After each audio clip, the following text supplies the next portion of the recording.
آسمان اللہ کا غیر ہے، زمینیں اللہ کی غیر ہیں، شمس و قمر کے ہنڈے اللہ کے غیر ہیں، دریائے اور سمندر اور اس میں اٹھنے والی موجیں اللہ کی غیر، کوئی اللہ کی غیر، کروڑوں اربوں کھربوں پرواں سنگوں سب اللہ کے غیر، ایک سوئی اور ایٹم بم سب اللہ کے غیر، ریت کا ذرہ اور میلوں پھیلی ہوئی زمینیں اور باغات سب اللہ کے غیر۔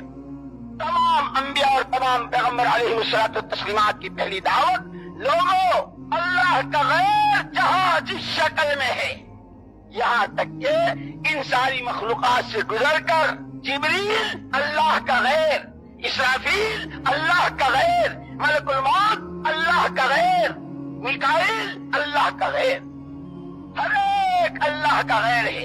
ہر نبی کی پہلی پکار، لوگوں اللہ کے ہر غیر سے کچھ ہونے نہ ہونے، ان سے زندگی کے بننے بگڑنے کا یقین سب سے پہلے دلوں سے نکال۔ اسی لیے تمام نبیوں کی دعوت کا کلمہ مشترک ہے۔ ہر نبی نے دعوت جو دی ہے لا الہ الا اللہ کی، کہ اللہ کا غیر جہاں جس شکل میں ہے اس کے ہاتھ میں کچھ نہیں، نفع ہے نہ نقصان، عزت ہے نہ ذلت، بننا ہے نہ بگڑنا، کسی کے ہاتھ میں کچھ نہیں، صرف ایک اکیلے اللہ کے ہاتھ میں۔ کہ اللہ کون ہے؟ اللہ کون ہے جس کے ہاتھ میں سب کچھ ہے؟ کہ خود اللہ نے اپنا تعارف کرایا ہے، اننی انا اللہ لا الہ الا انا فاعبدنی واقم الصلاۃ لذکری، کہ میں ہی اللہ ہوں۔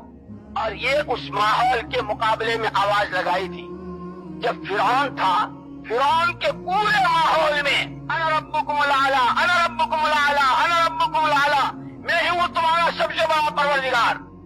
اور اس کی دھوس سے پبلک اتنی متاثر تھی، روزہ رکھ رہے ہیں، نمازیں پڑھ رہے ہیں، تسبیح پڑھ رہے ہیں، قرآن کی تلاوت کر رہے ہیں، اپنے زمانے کے آسمانی کتاب کی تلاوت کر رہے ہیں، اور یہ سارے اعمال صالحہ کر رہے ہیں، لیکن دل فرعون کی عظمت لیے ہوئے، اگر وہ ناراض ہو جائے گا تو کیا ہو جائے گا؟ اس سب کے مقابلے میں اللہ نے آواز لگوائی تھی، اننی انا اللہ۔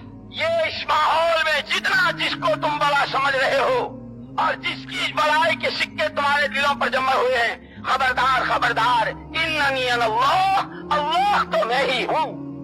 اور کیسا ہوں؟ جب وقت آتا ہے اپنی الوہیت کا، جب آتا ہے اپنی بڑائی کا، جب آتا ہے اپنی قدرت کا، جب آتا ہے اپنی فعالیت کا، اس کا مظاہرہ کر کے دکھاتا ہوں۔ اللہ ایک اکیلا تنہا تنہا بلا شرکت غیر قادر مطلق، ایسا جب چاہے جو چاہے جہاں چاہے جس طرح چاہے کر کے دکھا۔